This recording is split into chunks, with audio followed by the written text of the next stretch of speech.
So hello dear students, आज हम पढ़ने वाले हैं अबाउट इक्वी पोटेंशियल सरफेसेस। तो इक्वी पोटेंशियल सरफेस का मतलब क्या होता है? तो चलिए थोड़ा मैं वर्ड्स को ब्रेक डाउन करता हूँ। तो इक्वी मतलब सेम या इक्वल, एंड पोटेंशियल बोले तो पोटेंशियल इज वोल्टेज। तो जहाँ पर वोल्टेज सेम होता है वैसे एरियाज़ को, वैसे सरफेसेस को हम लोग इक्वी पोटेंशियल सरफेसेस कहते हैं। तो बच्चों यहाँ पर चार्ज डिस्ट्रीब्यूशन बहुत तरीके के होते हैं। तो मैं यहाँ पर बहुत सारी चीज़ें डिस्कस करने वाला हूँ, एक एक करके मैं 5 तरीके के इक्वी पोटेंशियल सरफेसेस डिस्कस करने वाला हूँ। ठीक है, तो सबसे पहले हम लोग देखने वाले हैं अबाउट पॉइंट चार्ज, कि अगर कोई पॉइंट चार्ज हो तो उसका इक्वी पोटेंशियल सरफेस कैसा दिखता है। ठीक है, तो चलिए मैं एक पॉइंट चार्ज लेना चाहूँगा। So this is my point charge. अब बच्चों हम इसकी बात करें तो पॉइंट चार्ज से कितना भी आप डिस्टेंस ले लो, फॉर एग्जांपल आप यहाँ से कुछ डिस्टेंस ले लेते हो r1, तो अगर ये पॉइंट से ये भी r1 है, ये भी r1 है, ये भी r1 है, और आप अगर पूरा 3 डायमेंशनल में सारा डिस्टेंस लेते हो r1 r1 r1 r1 r1, तो पूरा एक 3D शेप जो बनता है वो क्या बनेगा? इक्वी डिस्टेंस पे एक स्फीयर बनता है, एक स्फेरिकल शेल बनता है। तो बच्चों ये जो सरफेस r1 वाला है, तो उन पूरे सरफेस का पोटेंशियल जो है वो सेम रहता है, राइट। तो इक्वी पोटेंशियल सरफेस यहाँ पर जो बनेंगे वो क्या बनेंगे? This are the spherical shells होते हैं, स्फेरिकल शेल्स होते हैं। और अंदर वाले शेल्स जो होते हैं उनका वोल्टेज हाई रहता है, मतलब जो चार्ज के करीब है वो पोटेंशियल इक्वी पोटेंशियल सरफेसेस जो है, जैसे ये पोटेंशियल सरफेस की बात करूँ तो इसका V इज़ हायर, इसलिए मैंने थोड़ा डार्क बनाया हुआ है, आप देख सकते हो, एंड इसका V इज़ लोअर। लेकिन यहाँ पर सब जगह पर V जो है वो सेम रहने वाला है ना। जैसे अगर यहाँ पर 20 वोल्ट है तो यहाँ पर भी 20 वोल्ट ही होगा, यहाँ पर भी 20 वोल्ट होगा, यहाँ पर भी 20 वोल्ट होगा, यहाँ पर भी 20 वोल्ट होगा, है ना। तो सब जगह पर सेम चार्ज आपको मिलेगा, सेम वोल्टेज आपको मिलेगा। तो इसके इक्वी पोटेंशियल सरफेस जो होते हैं उसकी ज्योमेट्री कैसी होती है? क्वेश्चन जेई मेंस में भी एक बार पूछा हुआ है कि इक्वी पोटेंशियल सरफेस की ज्योमेट्री कैसी होगी? तो स्फेरिकल ज्योमेट्री होती है, स्फेरिकल शेल्स की तरह होते हैं वो। ठीक है, हम लोग नेक्स्ट देखेंगे। तो पहला था पॉइंट चार्ज।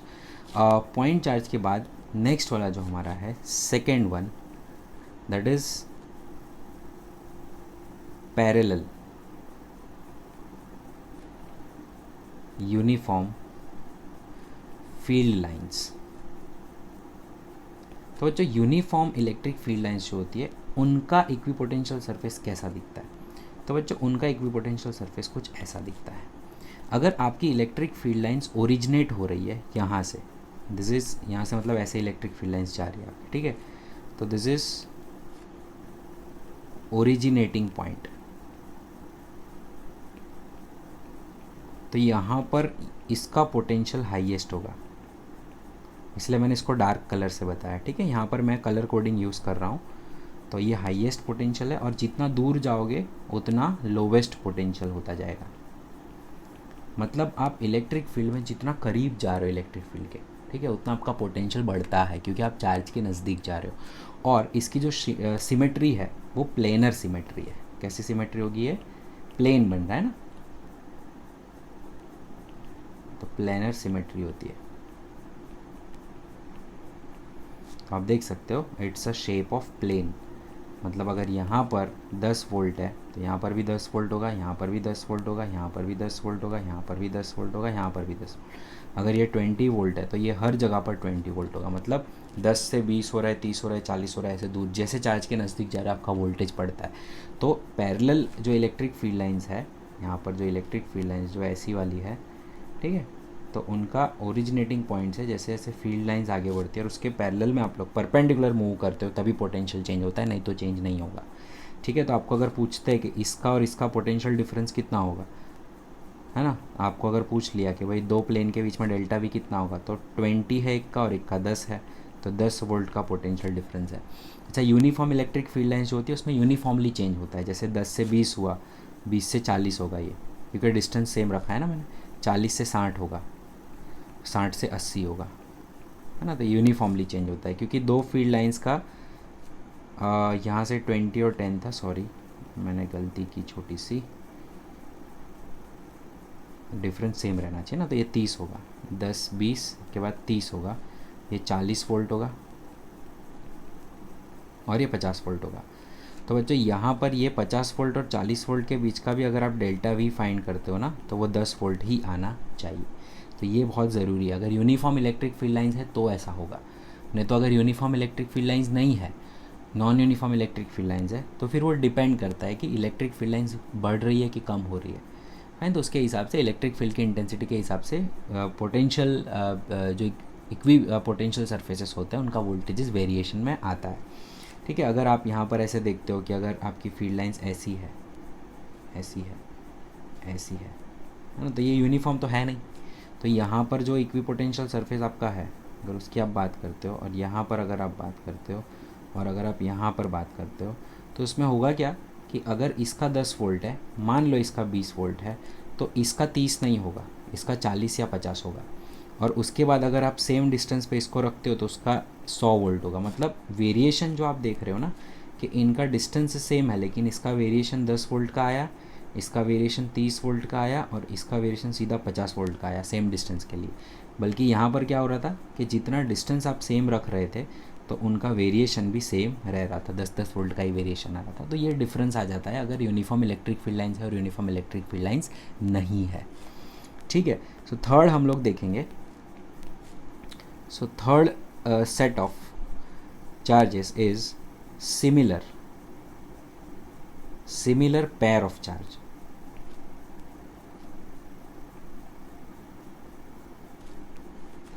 तो एक पेयर है जिसमें सेम तरीके के चार्ज, जैसे यहाँ पे पॉजिटिव पॉजिटिव है ना, तो उनका जो इलेक्ट्रिक फील्ड इक्विपोटेंशियल सरफेस जो बनता है वो कुछ ऐसा बनता है ना। तो अगर यहाँ पर आपका 10 वोल्ट है, राइट, अगर यहाँ पर आपका 10 वोल्ट है, 10 वोल्ट है, इसका भी यहाँ पर 10 वोल्ट है, 10 वोल्ट है, तो इसका यहाँ पर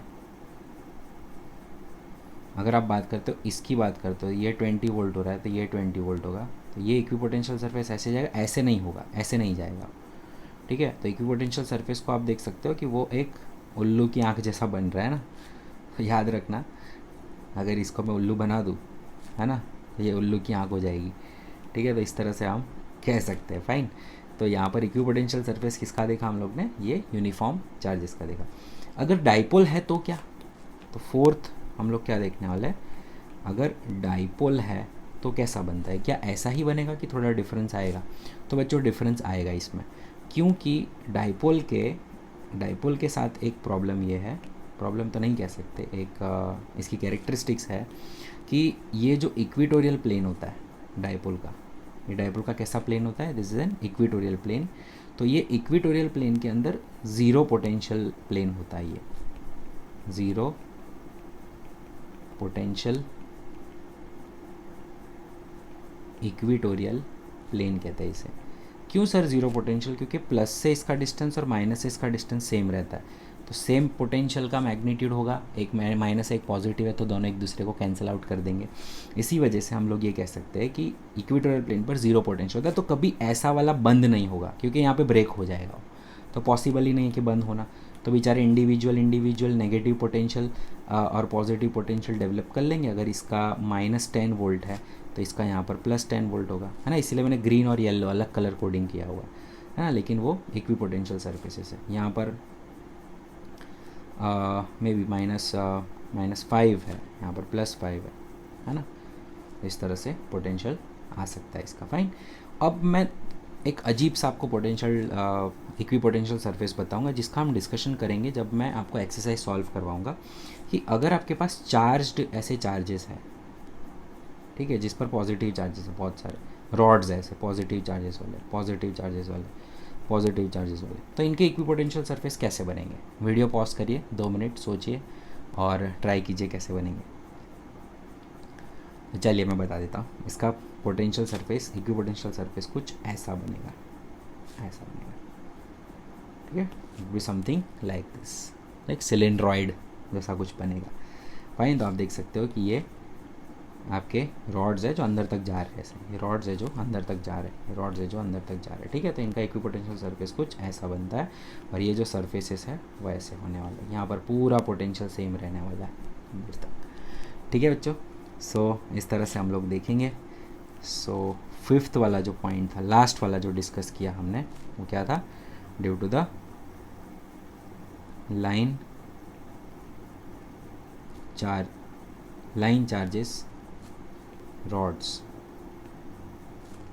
राइट, विथ सेम क्लियरेंस या सेम डिस्टेंस हम कह सकते हैं। ठीक है, तो इस तरह से हमने सारे इक्विपोटेंशियल सरफेसेस बच्चों देख लिए। ठीक है, तो इक्विपोटेंशियल सरफेस क्या है, वापस रिवाइज करवा देता हूँ। ऐसे सरफेसेस जहाँ पर पोटेंशियल सेम होता है उसको हम इक्विपोटेंशियल सरफेस कहते हैं। एक इक्विपोटेंशियल सरफेस से आप दूसरे इक्विपोटेंशियल सरफेस पे जाओगे तो वर्क डन ज़ीरो होगा। मतलब आप यहाँ से किसी चार्ज को यहाँ पर लेकर जा रहे हो तो कोई वर्क डन नहीं होगा।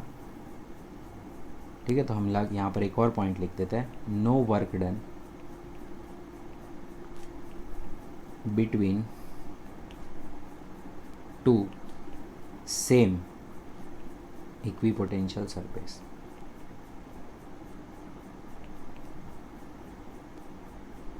ठीक है, और अगर ये आपका इक्विपोटेंशियल सरफेस है और ये दूसरा इक्विपोटेंशियल सरफेस है, इसका वोल्टेज V1 है, इसका वोल्टेज V2 है, तो डेल्टा V जो है वो आएगा आपका V2 माइनस V1, और वर्क डन जो आएगा वो होगा Q इंटू डेल्टा V।